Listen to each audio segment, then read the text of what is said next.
bienvenue dans ce nouveau numéro des Vendredis d'Histoire où j'ai décidé de vous lire Iggy d'Alex Cousseau, illustré par Jannick Coate et édité par les éditions Fourmi Rouge. Alors à votre avis, qui est Iggy? Il n'y a qu'un seul moyen de le savoir, c'est d'écouter l'histoire. Laissez-moi nous présenter. Je m'appelle Duc, et voici Iggy, mon animal de compagnie. Je suis un chat. Ça se voit, non? Iggy est un chien. Ça ne se voit pas toujours. La nuit, Iggy ne ressemble à rien. Ses longs poils forment une couverture. Iggy me tient chaud. Au réveil, Iggy disparaît dans la salle de bain. Derrière la porte, il se fait une beauté. J'aimerais être une petite souris pour le voir faire. Je l'imagine entouré d'une demi-douzaine de coiffeurs, avec des ciseaux d'argent et des peignes de nacre. Mon ami adore se faire remarquer. Au petit déjeuner, pendant que je mange sagement mes croquettes, Monsieur réclame une pleine assiette de spaghettis sauce caviar. La ressemblance est telle entre son assiette et lui qu'on ne sait plus qui mange qui. Près de chez nous, il y a un parc, avec un jet d'eau et un saule pleureur. Iggy a ses petites manies. Ses pipis du matin, il les fait toujours en cet endroit au pied du saule pleureur, tout en fixant le jet d'eau d'un air admiratif. Iggy ne s'ennuie jamais. Jamais. Dès qu'il a un moment de libre, il court. Il suffit que quelqu'un lui lance une balle. N'importe qui. N'importe quelle balle. En pleine course, Iggy va aussi vite qu'une tornade. Et quand il a ramené toutes les balles du quartier, Iggy est heureux. Roi poilu, il trône fièrement au milieu de son peuple silencieux.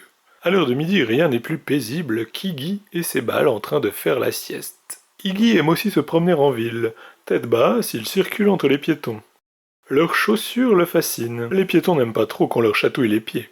Mais Iggy s'en moque. Il renifle le cuir, il mordit les lacets, il jappe en écoutant le bruit que font les semelles au contact du sol. En ville, il m'arrive de perdre mon ami. Pas dans la foule, mais sous la pluie.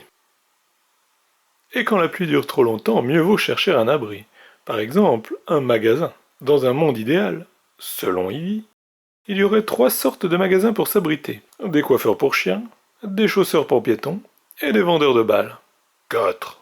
Rectifie mon ami. Dans un monde idéal, il y aurait également des magasins de spaghettis sauce caviar.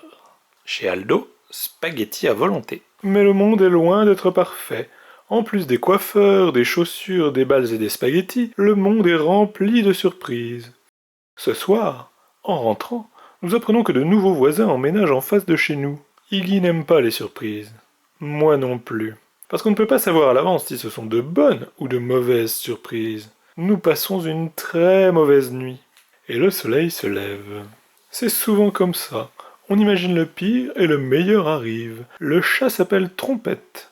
Il dégage des parfums sucrés avec une pointe de vanille. Le chien s'appelle Falzar. Iggy adore déjà son sourire ravageur et ses frisettes. La journée s'annonce excellente. Fin.